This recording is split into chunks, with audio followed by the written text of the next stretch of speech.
प्यारे दोस्तों, सबसे पहले तो आप सभी को मित्रता दिवस की हार्दिक शुभकामनाएं। दोस्तों, पिछले 2-3 दिन से मेरा गला ठीक नहीं है, इसलिए यदि कुछ गलती मुझसे हो जाए तो माफ़ करना। मैं जुखाम से पीड़ित चल रहा हूँ। दोस्तों, आज जो कविता मैं आपको सुनाऊंगा उस कविता का शीर्षक है रोटी और संसद। रोटी और संसद। यह कविता सुदामा पांडे धूमिल जी की कविता है। यह कविता उनके काव्य संग्रह संसद से सड़क तक से ली गई है। यह उनकी एक सुप्रसिद्ध कविता है। इस कविता के लिए उन्हें पुरस्कृत भी किया गया था। दोस्तों, यह कविता बहन रश्मि जी को समर्पित है। मैं तो YouTube पर शौकिया सिंगिंग करने आया था, लेकिन जब बहन रश्मि जी के काव्य पाठ को सुना तो मेरा मन भी आपको कुछ कविताएं सुनाने को कर गया। दोस्तों, सबसे पहले आइए हम इस कविता को सुनते हैं। धूमिल जी कहते हैं कि एक आदमी रोटी बेलता है। एक आदमी रोटी बेलता है, एक आदमी रोटी खाता है। एक आदमी रोटी बेलता है, एक आदमी रोटी खाता है। एक तीसरा आदमी भी है, एक तीसरा आदमी भी है जो न रोटी बेलता है न रोटी खाता है। एक तीसरा आदमी भी है जो न रोटी बेलता है न रोटी खाता है, वह सिर्फ रोटी से खेलता है। मैं पूछता हूं, यह तीसरा आदमी कौन है? मेरे देश की संसद मौन है। मैं पूछता हूं, यह तीसरा आदमी कौन है? मेरे देश की संसद मौन है। अब हम इसकी व्याख्या करते हैं। दोस्तों, धूमिल जी की यह कविता बहुत ही छोटी सी कविता है, लेकिन यदि मैं ये कहूँ कि उन्होंने गागर में सागर भर दिया है तो कोई अतिशयोक्ति नहीं होगी। धूमिल जी ने इस कविता में 3 वर्गों का जिक्र किया है। पहला निम्न वर्ग, दूसरा मध्यम वर्ग, तीसरा उच्च वर्ग। निम्न वर्ग में मजदूर, किसान, श्रमिक शामिल हैं। मध्यम वर्ग में व्यापारी, पूंजीपति, उपभोक्तावादी लोग शामिल हैं। और उच्च वर्ग में राजनेता और अपर क्लास के लोग शामिल हैं।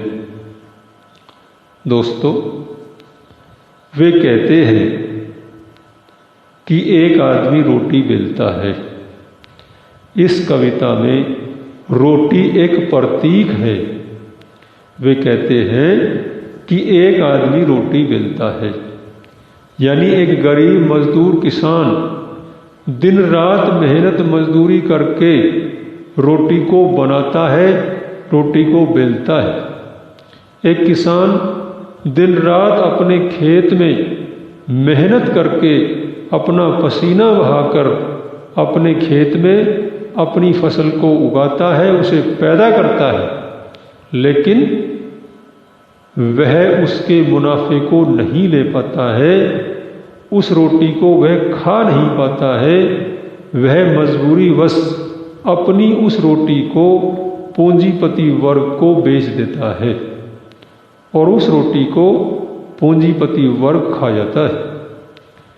किसान दिन रात मेहनत मजदूरी करता है, रोटी को बेलता है, रोटी को बनाता है, लेकिन उससे होने वाले लाभ को, उससे होने वाले प्रॉफिट को वह नहीं ले पाता है।